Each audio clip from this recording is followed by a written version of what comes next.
Grand Priest has personally asked his ancestor, the first ever god of destruction, to go and destroy the Saiyans. Named after the personification of death, he is Thanatos. While no one has ever been able to complete Primal Instinct throughout the history of the known multiverse, Thanatos is the man who came the closest, but just as Thanatos finally leaves his planet after millions of years, Goku has once again pitted all hope on Gohan. The previous part of What If Goku and Vegeta wished Beast Gohan's tail back ended with Gohan finally showing traces of primal power, but against the power of a being who was completed thanks to Broly's primal energy and his father's life force, will he even be able to do it? Can Gohan do something that no one has ever been able to do before? Not even Vegeta, Goku, Broly, or even Zycor? Well, let's hop right in and find out. Right now, Gohan is in his Super Saiyan 4 state. He's subconsciously adapting between Primal Instinct and Mystic Power to attain some sort of harmony or at least stability between the two. And while that isn't working, he's definitely getting stronger. Okay, so what's Super Saiyan 5 and why can't you or Vegeta do it, Piccolo asks. Honestly, it's just a name we came up with for a Saiyan transformation that successfully masters Primal Instinct. I don't know, maybe Gohan can come up with a better name. But because this is what we told the Grand Priest when we swore to be the ones to complete the Primal Instinct, I'm gonna stick with it, Goku replies. I guess that makes sense. Wait, so if Gohan is the one who becomes Super Saiyan 5 first, doesn't that go against your vow to the Grand Priest? You know, cause it won't be you or Vegeta, Piccolo asks. Nah, it's just like how I first became a Super Saiyan. Soon everybody was able to do it. I'm sure that's also what it's gonna be like with Super Saiyan 5, it's just the next level after all, Goku states. The fight between Cell Max and Gohan, on the other hand, has reached a breaking point. Come on, Gohan, I'm still alive and well. You know you can't have that. Use tomorrow's strength if you have to, but right now, right here, you must kill me, he says. Cell was able to forcefully make Gohan stronger using mind control, but as expected, it was unfair to assume that the current Gohan can just magically grow strong enough to defeat a being who not even the current Goku and Broly can defeat. A few months ago, he got one-shot by Vegeta. In this fight, he'll break before he can handle any more mental illusions. Gohan is going to die. This is painful to watch. It's bringing back old memories, Piccolo says.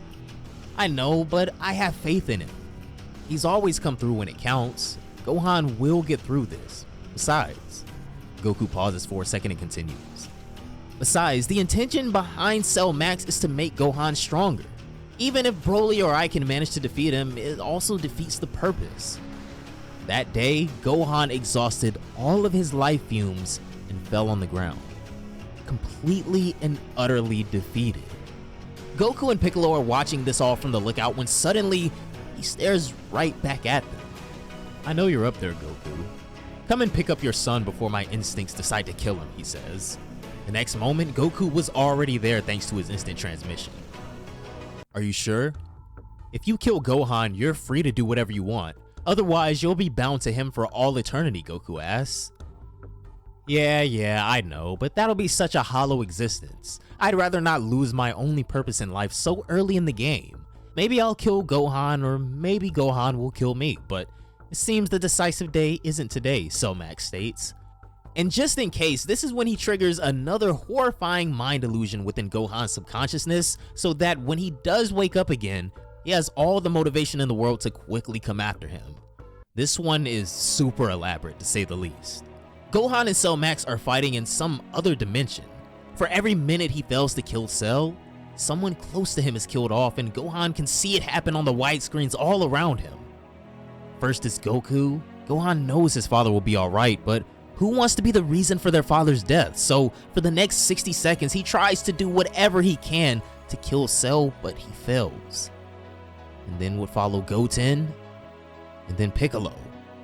Every time someone dies, Gohan seethes and rages. He goes after Cell Max with a newfound strength, but time and time again, the people closest to him keep dying, and it's all because he's too powerless to defeat the one opponent in front of him. Meanwhile, in the real world, as Goku tries to pick up Gohan, he can feel his body trembling, though he's literally unconscious. The bouts in the other dimension continue. Chi-Chi would fall next, then Videl, and most horrifyingly yet, Pan. For a moment, Gohan's heart shatters into 1,000 pieces. He lets out a cry unlike anything Goku had ever heard before.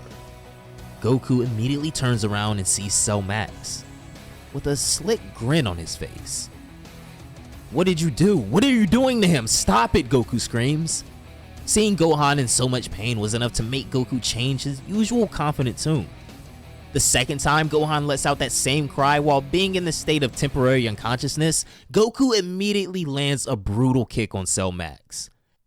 "I asked you to stop," Goku says in Ultra Instinct now. "What gives, Goku? Let me do my job. I mean, look," Cell Max replies while pointing towards Gohan. Overwhelmed by grief and still trying to process the idea that he had lost everyone at this point, Gohan's eyes were completely blank.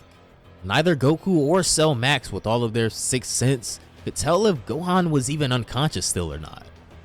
Piccolo, on the other hand, was still at the lookout, but seeing Gohan in such a state, he flew all the way there in a matter of seconds, leaving a blazing trail.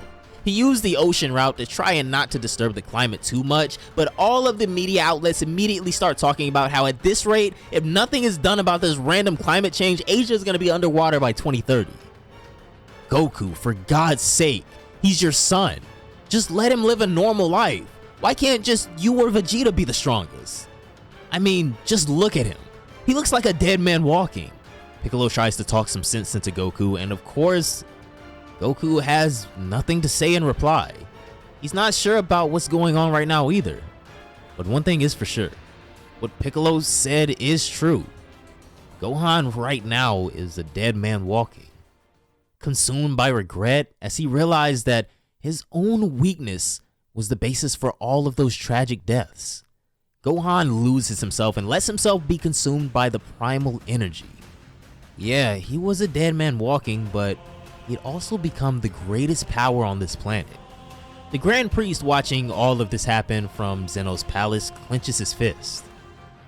"Another failure," he comments, while recalling what happened when he fought and defeated Lord Thanatos in the past. He was about to tell Thanatos to leave planet Sadala for now and immediately go to planet Earth of Universe 7. He won't get physically involved, but if this is how things are, Thanatos should kill Gohan as soon as possible. But before he could make that call, heck, before he could even finish that thought, Universe 7 would tremble. Gohan's black hair all of a sudden gets all spiky and turns gray. He unleashes a reddish inner aura which quickly shrouds his entire being. And finally, life returns to his eyes that had before been completely blank. They spiral from black to red before fully manifesting the form, in which his eyes become fully red with black pupils. Gohan, you there?" Goku asks. Though it seems he still hadn't completed his new transformation yet, it was the night of the full moon. Gohan's body that now instinctually desired more and more power couldn't pass on this opportunity. Vegeta could feel it all the way from Universe 6.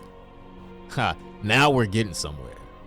Although the color may have changed, Goku notices that Gohan's eyes now look the same as how they did during the Cell games. Though there's more. The transformation continues, and now it's Primal Instinct plus Super Saiyan 4 plus Beast. If history is going to remember Broly as Primal Broly and Goku as the Sun Wukong, then Gohan won't be remembered as a person.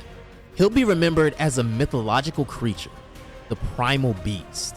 Cell Max was ecstatic. He thought today would end without either of them killing each other, but now it seems like the battle was finally gonna get resumed. "Oh, I'm so proud of you, Gohan," he shouts as he plunges forward to land a kick, but Gohan counters it with a kick of his own, and it sends Cell's leg flying away. And unlike before, when he could instantly whip out another one, he seems to be unable to regenerate.